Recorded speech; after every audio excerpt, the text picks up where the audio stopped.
Assalamualaikum warahmatullahi wabarakatuh. Mari kita berdoa bersama-sama. Allahumma inna nas'aluka ilman nafi'a wa rizqan wasi'a wa shifaan min kulli da'in fafahamnaha Sulaiman wa kullan atayna hukma wa ilma وسخرنا مع داود الجبال يسبحن والطير وكنا فاعلين سبحانك لا علم لنا إلا ما علمتنا إنك أنت العليم الحكيم. Kita akan belajar Lailatul Qadar, sesuatu yang luar biasa di luar nalar. Wa ma adraka ma Lailatul Qadar, di luar nalar. Ada ilmu Allah yang terjangkau tapi sangat sedikit. Ya, kita berdoa kepada Allah SWT, semoga Allah itu memahamkan yang tidak tahu jadi tahu. Kita akan mengkaji tentang Iqra di Gua Hira. Kita berdalam apa yang dimaksud dengan Iqra di dalam Gua Hira. Jadi Rasulullah ketika di Gua Hira itu menerima wahyu Al-Quran, yaitu surat Al-Alaq 1-5. Agak cepat sedikit saja.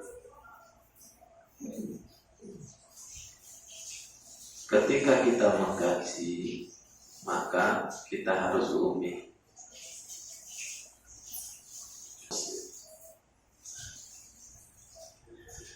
Di dalam surat Al-Alaq ini Iqra-nya 2 kali. Pertama, Iqra bismi rabbikal ladzi khalaq. Kedua, Iqra wa rabbukal akram. Iqra pertama itu membaca ayat qauliyah, firman yang berupa perkataan, kalamullah, perkataan Allah, yang jumlahnya 30 juz, 114 surat, 6.666 ayat. Angka ini hanya untuk memudahkan. Nanti di karangan ulama itu ada yang beda pendapat. Sedangkan Iqra yang kedua itu membaca ayat kauniyah, kun fayakun, nyata, dengan cara tadabbur ayat, membaca di balik alam semesta, membaca rahasia-rahasia takdir Allah. Kira-kira mudah mana qauliyah sama kauniyah? Mudah yang qauliyah. Karena kauniyah ini membaca yang dibalik. Membaca yang dibalik. Ustaz ngerasa membaca yang dibalik. Wong sing ketok ae. Ya. Jadi Iqra di sini membaca yang nyata dan ini yang tidak nyata. Ada Lailatul Qadar yang sifatnya qauliyah, yang ada di dalam surat Al-Qadar. Ada Lailatul Qadar yang sifatnya itu dibalik. Nah, kalau kita mampu membaca ayat qauliyah dan mampu membaca ayat kauniyah, maka alladzi 'allama bil qalam, Allah itu akan mengajari dengan cara menulis, dan Allah itu mengajari yang tidak tahu menjadi tahu. Kalau Iqra-nya itu betul-betul Iqra. Iqra itu pelajaran membaca. Kembali lagi kepada Gua Hira. Sedikit saya kaitkan Pak Udin dengan Masjid At-Tadhkirah kemarin. Ketika waktu jadwal saya listrik mati, semuanya mati. Dan jamaah sumu apa sumu? Sumu ya, Pak Khairul ya. Nah, ketika sumu, kemudian saya jelaskan kepada jamaah, kita harus mengimani qada qadarnya Allah. Takdir baik dan takdir buruk. Nanti bagi orang yang sudah ma'rifat bahwa takdir Allah itu tidak ada yang buruk baru menurut manusia. Karena tidak mampu membaca rahasia takdir. Sumu itu takdir buruk kan? Ya. Akhirnya pas kita ngaji di sini, Mas Wadi masukin sebagai saksi. Ternyata bonus saya dari Tadkiro itu dikasih bonus Qiyamul Lail tambahan. Mas Udin sama Mas Wandi salah persepsi. Malam 27 itu dikiranya kemarin. Mungkin versi Muhammadiyah. Makanya Mas Udin itu nggak jelas kan Muhammad NU. Nggak jelas. Pas saya mengkaji bersama Mas Wadi sama Mas Udin, akhirnya saya diingatkan di Gua Hiro, di sini nggak ada AC, dan semuanya sepakat bahwa gua itu panas ya, panas. Tapi kenapa Rasulullah tidak terasa panas, dan kenapa para wali itu justru bertapa di gua? Karena beliaunya itu mampu melampaui panas menjadi dingin. Yang tadinya nar melampaui menjadi nur dengan cara raditu billahi rabban. Paham? Berarti ini mampu membaca rahasia di balik takdir. Berarti mampu melampaui yang di balik. Ya. Loh, secara kasat mata takdir kan sumu. Betul. Itu kira-kira makmum sama imamnya sumu yang mana? Ustaz, dua-duanya. Sumu yang menular. Ya Allah. Dan ketika keluar itu Pak Udin, Pak Sobari bilang, gimana Ustaz? Sauna ya, sauna mulu. Ya Allah. Bagi orang yang bisa melampaui sumu menjadi dingin, yang secara kasat mata itu nar, panas, sumu, tapi hatinya merasakan nur. Secara kasat mata Gua Hiro itu panas, udara tidak ada, kipas angin tidak ada, AC tidak ada. Tapi karena diliputi oleh Al-Quran yang turun, nur ala nur.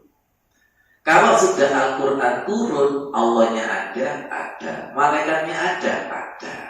Allah cahaya, Al-Quran cahaya, malaikat cahaya, hatinya Rasulullah cahaya, nur ala nur. Saking nur ala nurnya sampai disebut Jabal Nur.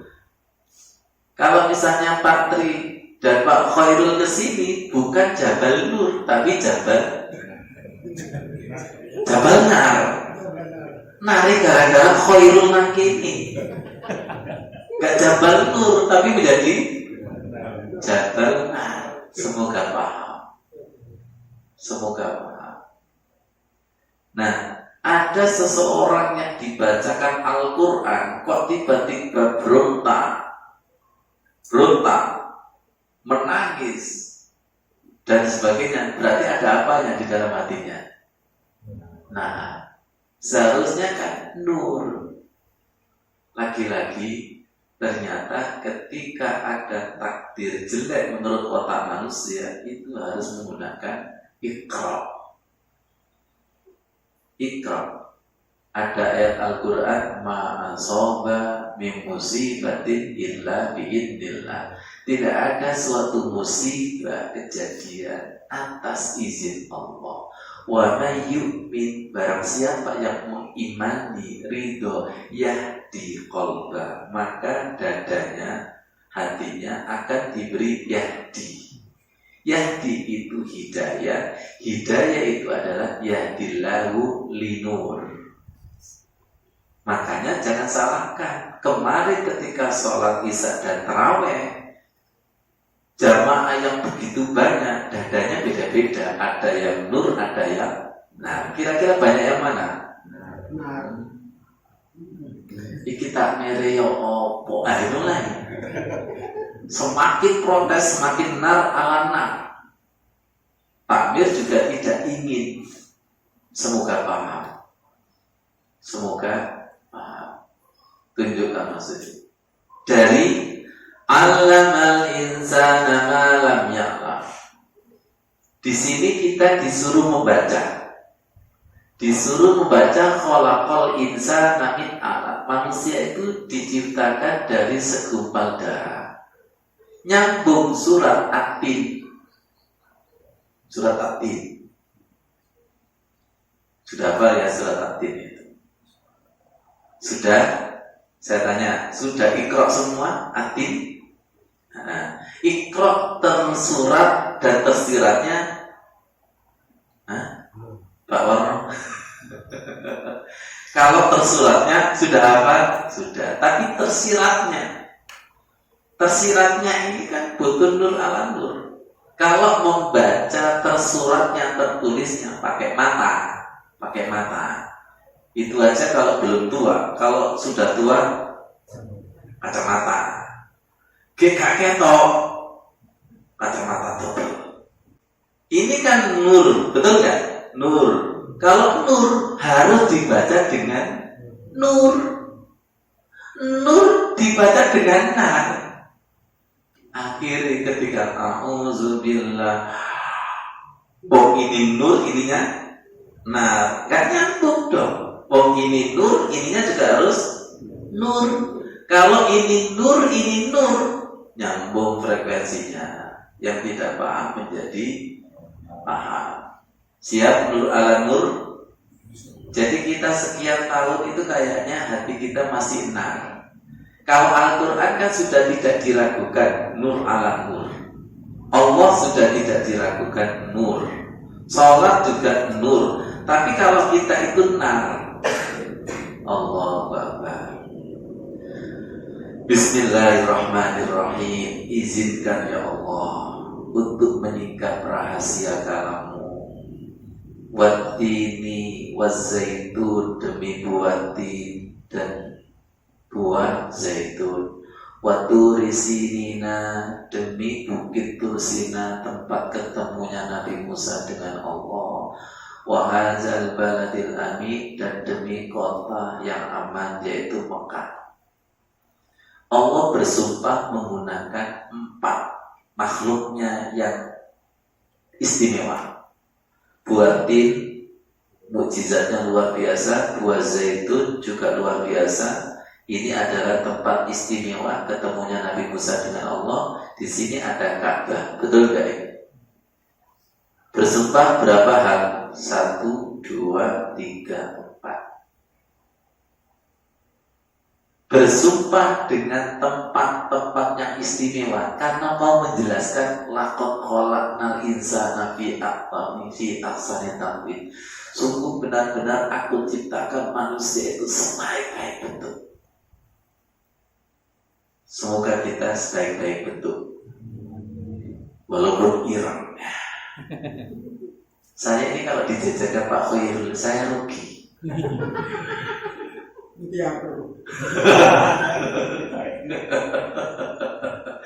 Mana yang sebaik-baik bentuk atau mana yang tanpa bentuk? Jangan-jangan nanti Pak Irul ketika jajan saya tanpa bentuk. Ini fisiknya manusia tapi jeroannya setan. Ya Allah. Allah menggunakan la sama qad. Sungguh benar-benar aku ciptakan manusia itu sebaik-baik bentuk. Tapi kebanyakan manusia memilih asfala safilin, summa radadnahu asfala safilin. Kemudian kami kembalikan manusia dengan derajat yang asfala, paling rendah. Ini kalau dipelesetkan itu aspal. Pak Khairul aspal itu rel kok. Ireng. Coba jajan Pak Khairul berjernih. Loh kok bodoh dong? Kok ada bedanya aku ambil aspal ini. Ya Allah. Nanti di dalam Al-Quran kan ada itu wujuhu yawma idzin musfirah. Ada yang taswaddu wujuh, ada yang bermuka seri, bercahaya, ada yang bermuka hitam kelam. Kami kembalikan manusia dengan derajat yang paling rendah. Alhamdulillah, semoga kita termasuk illalladzina amanu wa amilus solihati, kecuali yang punya iman dibuktikan amal soleh. Falahum ajrun ghairu mamnun, bagi mereka adalah pahala yang tak terputus. Semoga bisa diartikan Lailatul Qadar yang tak terputus. Amin. Tadi doa tahiyat akhir apa? Nikmat yang tidak lenyap, qurratu akhir yang tidak terputus. Kenapa? Karena ada benang kabel iman dan amal. Subhanallah. Fama yukadzibuka ba'du biddin, maka mengapa dia mendustakanmu dan pada hari biddin, pada hari agama atau hari kiamat. Alaihissallahu biahkamil hakimin, bukankah Allah itu hakim yang seadil-adilnya? Alaihissallahu biahkamil hakimin, bukankah Allah itu hakim yang seadil-adilnya? Jadi kita ini diajak iqra, diajak membaca pelan-pelan. Pasca Ramadan, orang yang sukses Ramadan, orang yang sukses Lailatul Qadar, orang yang sukses fi ahsani taqwim. Akhirnya Pak Khairul yang tadinya bentuknya itu gak jelas, menungso apa setan, ini sholat tapi jiwanya berkesetanan, gak jelas ini antara wujud sholat dan wujud setan. Jadi 50-50, setengah menungso, setengah setan. Kalau Ramadan yang sukses, berarti sekarang sholatnya itu wujudnya jelas-jelas sholat. Yang selama ini sholatnya wujudnya tidak jelas. Sepertinya sholat tapi tidak sholat. Sepertinya membaca Al-Quran tapi tidak baca Al-Quran. Sepertinya zikir tapi tidak zikir. Sepertinya mendengarkan tapi ngelamun, tidak mendengarkan. Sepertinya melihat tapi tidak melihat. Setelah di training Ramadan itu wujudnya jelas. Kalau sholat ya harus inna sholati, wujudnya itu jelas fi ahsani taqwim. Kenapa fi ahsani taqwim? Karena imannya, karena sholatnya dengan iman dan dengan amal soleh. Subhanallah. Allahumma sholli ala sayyidina Muhammad. Siapa yang illal ladzina amanu wa amilus solihati falau ajrun ghairu mamnun, yaitu inni ja'ilun fil ardi khalifah. Pasca Ramadan menjadi wakilnya Allah sesuai dengan makomnya. Sesuai dengan makomnya. Kembali lagi kepada visi dan misi Allah menciptakan manusia. Wa ma khalaqtul jinna wal insa illa liya'budun. Tidak aku ciptakan manusia dan jin kecuali untuk menghamba. Perhatikan, menghamba. Yang mungkin sekian tahun itu menghamba harta. Paham? Menghamba jabatan, menghamba manusia, ABS, asal bapak senang, menghamba atasan. Sekarang menjadi subhana rabbiyal a'la, ada yang lebih atas lagi. Subhana rabbiyal a'la. Menghamba jabatan, ternyata kekayaan ada maliki yang midin. Menghamba kekayaan ternyata ada yang lebih kaya. Wa ma khalaqul jinna wal insa illa liya'budun. Laqad khalaqnal insana fi ahsani taqwim. Kalau boleh saya ibaratkan, tidak tahu maksudnya ada apa enggak, seperti bayi dan seperti kupu-kupu, itu bentuk yang sebaik-baiknya. Bentuk yang sebaik-baiknya. Saking baiknya bentuknya kupu-kupu, sampai siapapun yang pegang itu terlupakan bahwa dulu itu ular. Ular yang merusak, yang menghancurkan dan merugikan. Tapi setelah jadi kupu-kupu, merahmati, menyerbukan. Betul? Sampai panjenengan itu kalau rumahnya ada kupu-kupu, tandanya apa? Loh, ada tamu. Tamu, padahal lagi hutang. Iya.